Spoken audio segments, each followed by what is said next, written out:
start with the speaker saying good morning. And while I'd love to say good morning to you all, when the story I'm about to tell you starts, well, none of you are awake yet. Some people are just going to sleep. When I'm good and ready, we'll have our good morning together.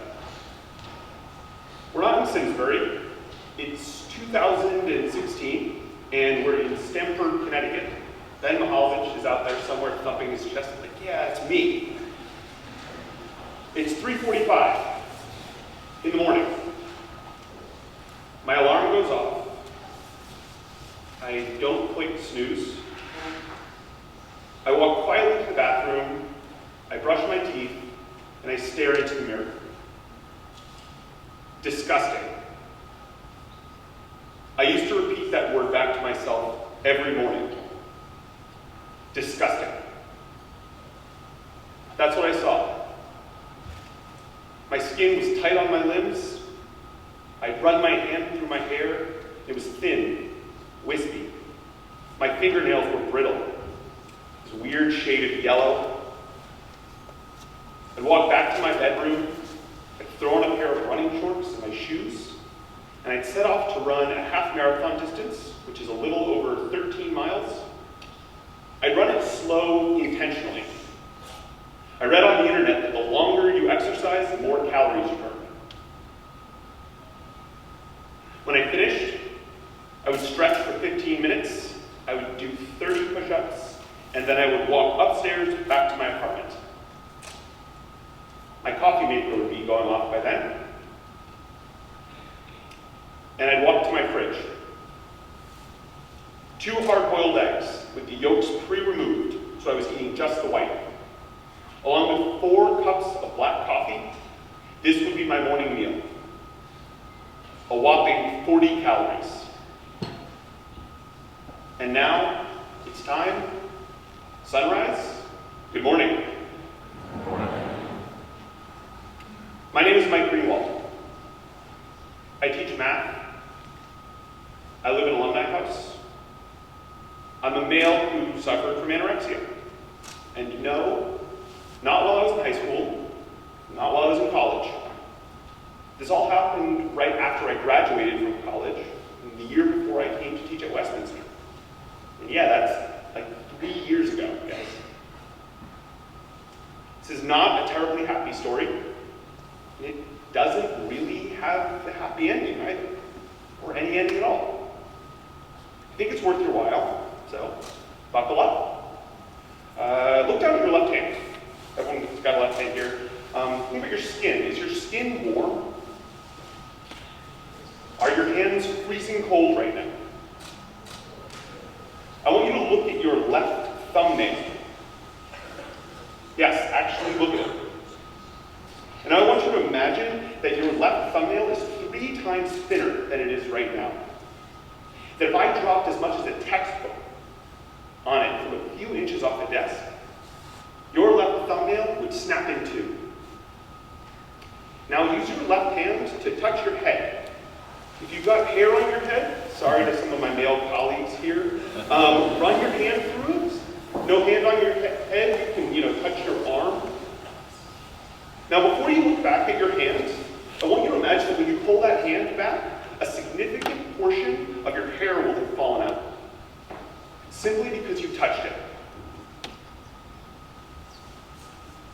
And now I want you to look back at the palm of your left hand. Imagine that skin on the palm of your hand is a grayish, yellow, sallow hue, something between an underripe banana and a piece of rotten meat.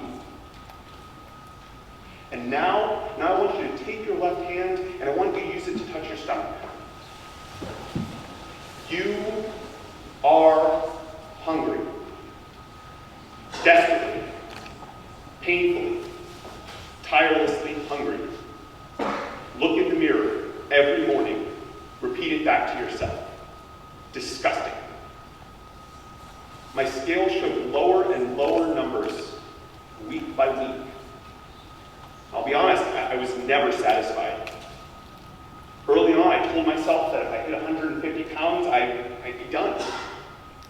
Well, 150 became 140, which became 130, which became 120. It was a never-ending challenge with myself each day to see just how little I could consume if I could keep myself busy enough to distract my insides from the crushing hunger that was dominating my thoughts.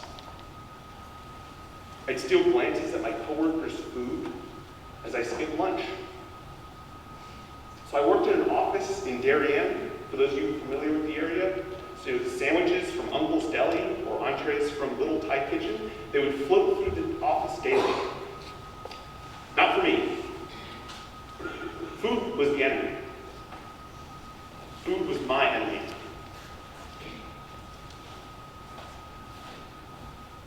And I have no clue why I did what I did. First explanation, I graduated from college and I landed a job that I found totally unfulfilling. I hated what I was doing and I was bored. I did not prepare myself mentally for such immense disappointment. And so I channeled all of that frustration inward. Second explanation, if I was lighter, maybe I would race faster. But my road race times kept getting slower as my muscle mass plummeted, and my legs became more and more weak and exhausted. Third explanation, I was a cheap date. Buying virtually zero food was budget friendly, and I was cost effective. None of these tell the whole story. None of them are wrong. None of them are right either. What I can tell you is that my life, it became a cycle. Wake up exceedingly early, run until my legs felt like they were going to fall off, and then starve myself throughout the day. Then I'd go to sleep. Rinse, repeat, look in the mirror, disgusting.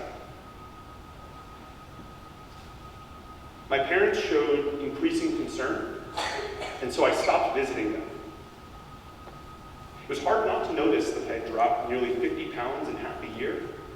And my coworkers, the people I spent all day with, I was sort of celebrated. I was the picture of thinness, of willpower, of self-restraint. You look great. Wow, look at how lean you are, Mike. I want to look like you. And so I ignored my loved ones.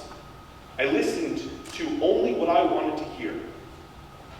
I kept losing and losing and losing. I smiled during the day at work, and I was disgusting in the mirror every morning. And my clothes. Clothing has power. I took such pride in buying smaller and smaller sizes, the slim, fit, tailored cut this, and the small, fitted that. I remember looking at my wardrobe from months before and thinking that those clothes belonged to a giant. Sometimes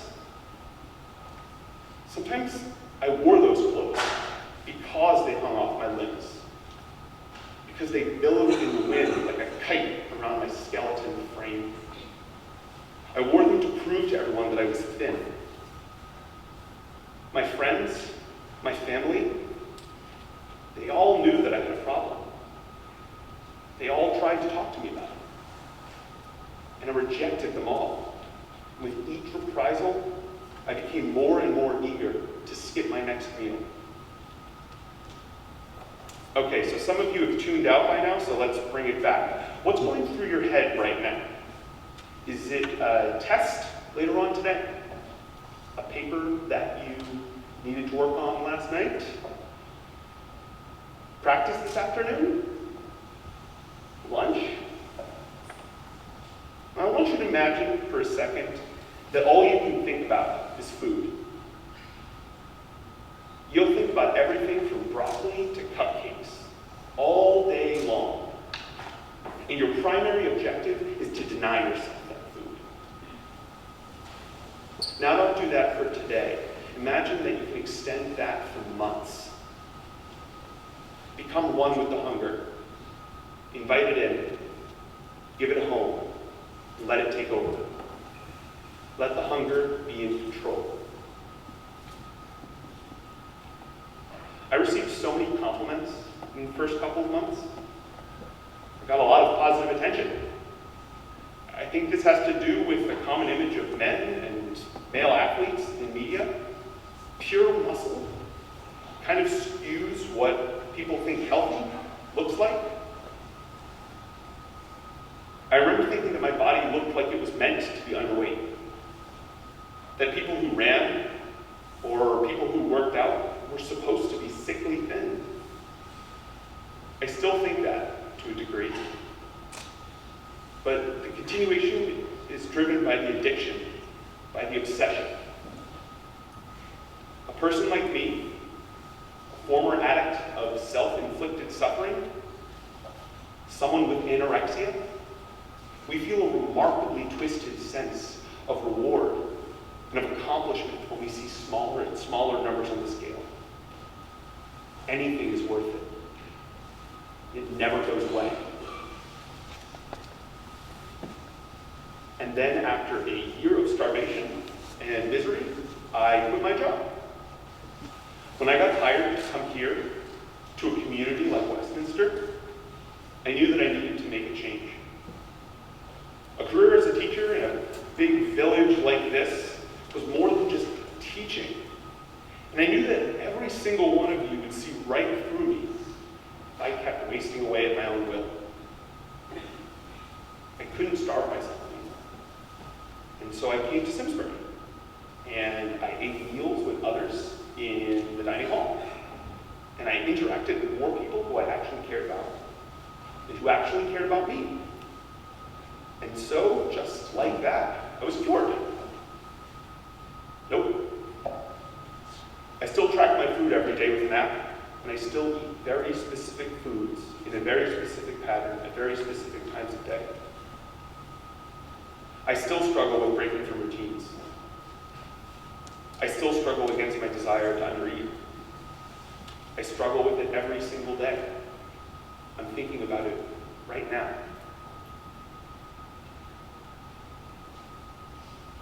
And I see you. I see you with the half-eaten apple at family-style lunch, nothing else on your plate. I see you at dinner with the small salad and bowl that's basically just lettuce. And I see the glances that you take at other people's dessert. I see your hunger. It's because when I see you, I see me. And I wonder, do you look in the mirror every morning and tell yourself that you are disgusting? Do you believe, do you truly believe that if you were just a few pounds lighter, a little thinner, that you'd be better? Look at your left hand again. I want you to know that your left hand doesn't need to look like mine did. I'm here to tell you that you're fine the way you are. You're not disgusting. You look great. And I want you to believe that every day when you look in the mirror. And if you're suffering, you can find strength in your friends, in family, in teammates, coaches, teachers, anywhere and with anyone here at Westminster. This school helped save me. This community can save you too. You're more than a number on a scale. You're more than your reflection in the mirror. You're more than just skin and bone. And I never thought that I could recover completely from anorexia. But I'm proud to say that it's possible to get closer to feeling normal. I'm proud to be proof of that. Thank you.